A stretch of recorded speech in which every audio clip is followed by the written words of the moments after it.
بسم اللہ الرحمن الرحیم۔ السلام علیکم۔ آپ دیکھ رہے ہیں حالات، میں ہوں سعید چودھری۔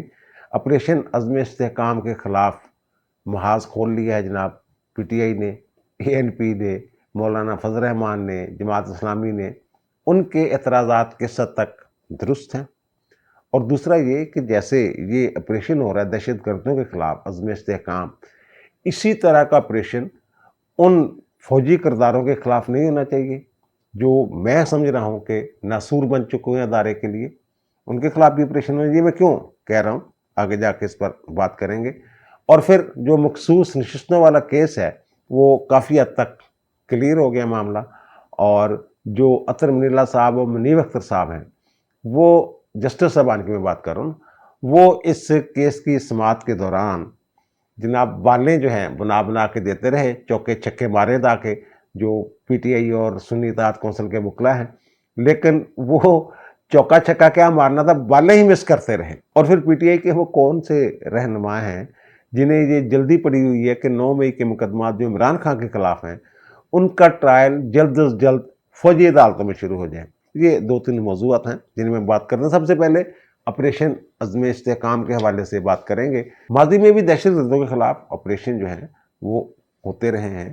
ایک دور تھا کہ روزانہ 2-2 3-3 دھماکے ہوتے تھے پاکستان میں، اور اس کے بعد پھر جنوبی وزیرستان والا اور سوات والا آپریشن ہوا، اور پھر ضرب عزم شروع ہوا، اور بھی کئی ایک آپریشن ہوئے۔ اس وقت رد الفساد جو ہے، وہ جو آخری آپریشن ہے، وہ ایک طرح سے کنٹینیو ہے، تو اسی کو بھی کنٹینیو کیا جا سکتا تھا، لیکن آپریشن عزم استحکام جو ہے اس کی ضرورت اس لیے محسوس کی گئی، جو سرکاری ذرائع ہیں وہ یہ کہہ رہے ہیں کہ جناب اس میں انتہا پسندی اور دہشت گردی دونوں کو ٹارگٹ کیا جائے گا۔ اور دوسری طرف مولانا فضل الرحمان صاحب نے کہا جناب یہ عزم استحکام نہیں ہے، عدم استحکام کا آپریشن ہوگا۔ میں ان سے بات کر لیتا ہوں، طالبان سے، افغانستان والوں سے، یہ پہلے بھی وہاں گئے تھے، بات کر کے آئے تھے نا، کوئی نتیجہ نکلا؟ ہماری حکومتی سطح پہ ان کے ساتھ جو بات ہوئی تھی کہ جناب وہ اپنی زمین جو ہے، سرزمین جو ہے، پاکستان کے خلاف استعمال نہیں ہونے دیں گے، اور امریکہ کے ساتھ جو معاہدہ ہوا تھا اس میں بھی یہ بات طے ہوئی تھی۔ لیکن افغانستان سے آتے ہیں، تمام شواہد موجود ہیں، انہیں شواہد دیے بھی جاتے ہیں، لیکن اس کے باوجود ان کی طرف سے کوئی ان کو روکنے کے لیے اقدامات نہیں کیے جاتے۔ وہ کہتے ہیں ہمارے بس میں نہیں ہے جناب یہ لوگ۔ ایک بات یہ، اور دوسری جو اے این پی والے ہیں، انہوں نے میاں افتخار صاحب نے جو پریس کانفرنس کی ہے اس میں انہوں نے کہا ہے جناب یہ آپریشن ہے نا، یہ شروع ہونا چاہیے پنجاب سے۔ ویسے ان لوگوں کی یہ عجیب منطق ہے کہ مدعا جو ہے یہ پنجاب پہ ڈال دیتے ہیں کہ نا پنجاب سے شروع کیا جائے۔ اور بھائی میرے، درد گھٹنے میں ہے، گھٹنا آپ کا جام ہے، آپ کہہ رہے ہیں جب بازو کا آپریشن کر دیں، یا پتے کے بجائے آپ گردہ نکال دیں اس کا، یہ کس طرح ہو سکتا ہے؟ جو سرفراز بگٹی صاحب ہیں، جو بلوچستان کے وزیر اعلیٰ ہیں، انہوں نے آن ریکارڈ یہ بات کی ہے کہ سب سے زیادہ ضرورت جو ہے آپریشن کی وہ بلوچستان میں ہے، اور سب کو پتہ ہے۔ اور آئے روز جو دہشت گردی کے واقعات ہوتے ہیں وہ کہاں ہوتے ہیں؟ خیبر پختونخوا میں ہوتے ہیں یا پھر بلوچستان میں ہوتے ہیں۔ اور پھر جو حکومت نے جو فیصلہ کیا ہے، جو بتایا گیا ہے، وہ یہ ہے کہ یہ ٹارگیٹڈ، جو کہتے ہیں نا انٹیلیجنس بیسڈ آپریشن، اس طرح کا آپریشن ہوگا، کوئی اندھا دھند آپریشن نہیں ہوگا کہ جناب پورے علاقے میں جناب وہ انہوں نے ٹینک چڑھا دیے، توپے لے کے پہنچ گئے۔ ایسا نہیں ہوگا۔ جیسے اب رد الفساد میں جس طرح کے آپریشن ہو رہے ہیں، دہشت گردی کے مقابلے کے لیے جس طرح فوج کارروائیاں کر رہی ہے، تو اس میں صرف یہ ہے کہ جناب جو تعاون ہے وہ صوبوں سے بھی مانگا گیا ہے۔ پہلے بھی یہ نیشنل ایکشن پلان بنا تھا، اس کے جو نکات ہیں ان پہ پوری طرح عمل ہی نہیں کیا گیا۔ جو صوبے ہیں وہ پوری طرح تعاون ہی نہیں کر رہے، خاص طور پہ جو خیبر پختونخوا کی حکومت ہے اس نے کبھی بھی مکمل تعاون نہیں کیا۔ اور اب جو علی امین گنڈا پور صاحب ہیں، یہ عمران خان سے مل کے ہیں جیل میں، اور یہ کہتے ہیں جناب ہاں وہاں بات ہوئی تھی عزم استحکام کی، لیکن آپریشن کا تو وہاں لفظ ہی استعمال نہیں ہوا تھا۔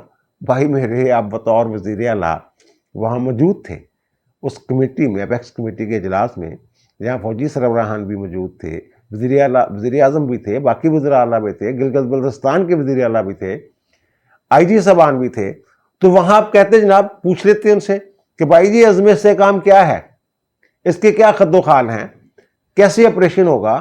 یہ آپ کا کام تھا، آپ نے پوچھنا تھا۔ وہاں تو آپ اوکے کر کے آ گئے۔ اور ہمارے جو وزیر دفاع ہیں خواجہ آصف صاحب، وہ یہ کہہ رہے ہیں جناب اس کی فوٹیج وغیرہ اگر ریکارڈنگ وغیرہ ہوئی ہے تو میں کوشش کرتا ہوں، یہ علی امین گنڈاپور پوری طرح اتفاق کر کے ہیں، اور جیل میں ملاقات کرنے کے بعد عمران خان سے جو یہ بات کرتے ہیں، فیض حمید کا ذکر ایک دفعہ پھر انہوں نے چھیڑ دیا ہے۔ انہوں نے کہا جناب یہ باجوہ کہتا ہوتا تھا، جنرل باجوہ، کہ جناب فیض حمید بہترین آرمی چیف ثابت ہوں گے۔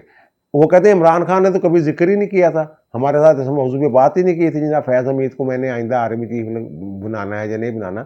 یعنی دوسرے لفظوں میں جو ہم یہ کہہ رہے ہیں کہ عمران خان نے جو لانگ مارچ شروع کیا تھا، اور پھر جو اسی لانگ مارچ کے دوران ان کو گولی لگی تھی نا ٹانگ میں، اور وہ عاصم منیر کے خلاف ان کا تقرر رکھوانے کے لیے یہ عمران خان کی کوششیں تھیں، اور یہ اب اس تاثر کو زائل کرنے کی کوشش کر رہے ہیں، لیکن حقیقت ہوتی ہے، اسے بیانات سے زائل نہیں کیا جا سکتا۔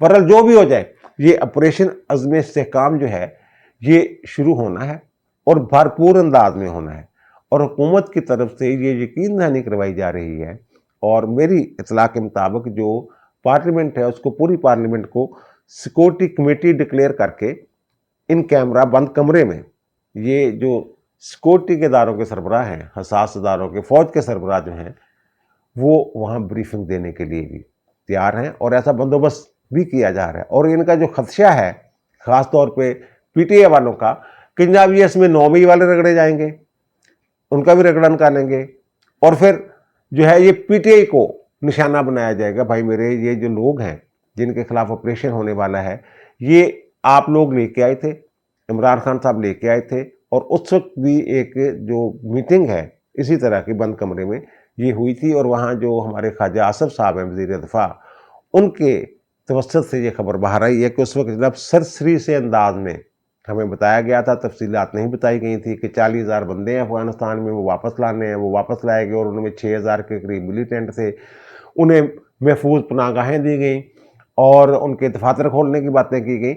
وہ بریفنگ میں نہیں، وہ الگ سے یہ عمران خان صاحب نے یہ کہا تھا، بیان دیا تھا باقاعدہ پوری طرح، تو یہ کہ پاکستان میں ان کو دفاتر کھولنے کی اجازت دی جائے۔ پھر وہ قطر میں انہوں نے کھول لیے تھے دفاتر، کہ قطر میں کھل سکتے تو پاکستان میں کیوں نہیں کھل سکتے، یہ ساری چیزیں جو ہیں۔ اور دوسرا جو میں نے عرض کیا کہ یہ ٹارگیٹڈ آپریشن ہوگا، اس بابت یقین دہانی کروائی جائے گی ان جماعتوں کو جو یہ کہہ رہی ہیں کہ جناب یہ آپریشن جو ہے یہ پاکستان کے لیے مناسب نہیں ہے، یہ عدم استحکام پیدا کرے گا۔ ان میں گنڈاپور صاحب جو وزیر اعلیٰ ہیں، جو اندر بات کر کے ہیں، اچھا عمران خان سے ملنے کے بعد پھر وہ تھوڑی سی نا گول مول سی بات بھی کر رہے ہیں، کہ جناب جب اس کے جو ہے نا وہ سامنے آئیں گے، تمام تفصیلات سامنے آئیں گی، عزم استحکام جو آپریشن ہے، تو اس کے بعد پھر کوئی جو ہے نا اس پہ بات کی جا سکے گی۔ اور دوسری جو بات ہے کہ یہ جو لوگ لے کے آئے تھے اور جنہوں نے سرسری سی بریفنگ دی تھی، جنرل باجوہ صاحب اور فیض حمید صاحب، تو جو وہ لانے والے ہیں ان کو، جن کی وجہ سے نئے سرے سے دہشت گردی کی وارداتیں شروع ہوئی ہیں، کیا ان کے خلاف کوئی اس طرح کا آپریشن نہیں ہونا چاہیے؟ وہ لوگ جن کی غلط پالیسیوں کی وجہ سے، غلط فیصلوں کی وجہ سے اس وقت ملک جو ہے عدم استحکام کا شکار ہے، سیاسی طور پہ بھی، معاشی طور پہ بھی، اور امن امان کی جو صورتحال ہے وہ بھی آپ کے سامنے ہے، کیا ان کے خلاف آپریشن نہیں ہونا چاہیے؟ یہ جو ان کے احتساب کے مشہور تھے عمران خان کے، شہزاد اکبر صاحب، ان کا بھی آپ نے انٹرویو سنا ہوگا، وہ کیا فرما رہے ہیں؟ وہ کہتے ہیں کہ نیب کی 3-4 میٹنگیں ہوا کرتی تھی، اور نیب کے چیئرمین کون تھے؟ جوید اقبال صاحب۔ اچھا وہ بھی کھلے پھر رہے ہیں، ان کو کوئی پوچھنے والا نہیں، لاپتہ کمیشن کے ابھی تک وہ سربراہ ہیں، اور جس طریقے 2 نمبری کر کے جس طرح وہ چیئرمین بنے تھے نیب کے، وہ بھی سب کے علم میں ہے۔ فواد حسن فواد نے ان کے خلاف باقاعدہ ایک رپورٹ بھیجی تھی شاد خاقان عباسی کو، اور پھر انہوں نے نواز شریف سے ملنے کی کوشش بھی کی تھی کہ جناب یہ 2 نمبر بندہ ہے، ہم اکٹھے جو ہیں یہ کوئٹہ میں رہے ہوئے ہیں، یہ وہاں سیشن جج ہوا کرتے تھے جوید اقبال صاحب، تو یہ تو بالکل 2 نمبر بندہ۔ پھر وہ ملک ریاض صاحب آ کے آپ کو ضمانتیں دیں گے، اور یہ انہوں نے یہ بھی کہا تھا جو جوید اقبال صاحب ہے کہ جب مجھ سے استعفیٰ جو ہے پہلے لکھوا کے رکھ لیں۔ جوید اقبال صاحب اس حد تک 2 نمبر آدمی ہیں۔